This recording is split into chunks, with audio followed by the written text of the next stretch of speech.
Hello প্রিয় guys, আজ আপনাদের মাঝে আমার কর্মস্থল এবং আমার কৃষি স্থল দেখানোর জন্য লাইভে আসলাম। কারণ আমি একটা প্রতিষ্ঠানে কর্ম করি। সে প্রতিষ্ঠানটার নাম হলো বাংলাদেশ কৃষি উন্নয়ন কর্পোরেশন, বিএডিসি সার এবং বীজ। এখানে আমি দীর্ঘ 15 বছর কর্মযোগে আছি। তার পাশাপাশি আমি তাদের সহায়তায় একটা ছোটোখাটো একটা কৃষি নিয়ে আসি, যাতে আমার নিজের খাওয়া দাওয়া হয়, শাক সবজি ফলমূল নিজের কিনে খেতে না হয়। তাই আমি নিজেই কৃষিটা করেছি। দেখেন, এটা এই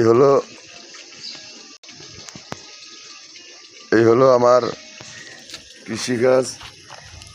এই যে পুঁই শাক, এই যে কলমি শাক, আরও আছে, মানে এটা সামথিং কিছুটা দেখালাম। এই যে বরবটি গাছ, আমার নিজের যতটুকু প্রয়োজন হয় তাই আমি লাগাচ্ছি, তাই আমি খাই। এই দেখেন ডাটা, কাঠো ডাটা, মানে বলে এই যে কদু গাছ, লাউ গাছ, এই যে ডাটা, এই যে কুমড়ো গাছ, আরও আছে। এই যে ডাটা দেখছেন, অনেক সুন্দর ডাটা হয়। এই যে ডাটা, এই দেখেন, এই যে পুঁইশাক গাছ, মানে আমার যতটুকু প্রয়োজন পড়ে আমি ততটুকুই লাগাইয়া আমি নিজেই খাই। আরও অনেক কিছু আছে। এই যে দেখেন, লাগাই রাখছি বেগুন গাছ, পুঁইশাক গাছ, সজনে গাছ, পেঁপে গাছ।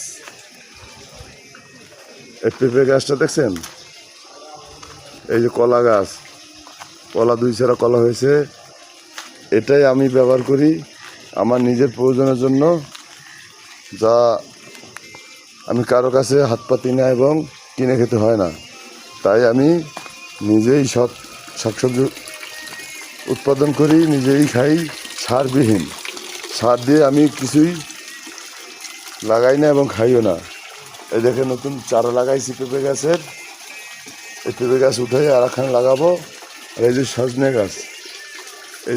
গাছ, এই প্রতি বছর সজনেটা ভালো ফলন দেয়। এই যে দুধমান কচু গাছ, যে পানি কচু গাছ, এভরিথিং মানে সব আছে আমার কাছে। আমি বাজার থেকে কিছুই কিনে খাই না, খালি তেল মরিচ পেঁয়াজ ছাড়া। ও, আমার কাঁচামরিচ গাছও আছে।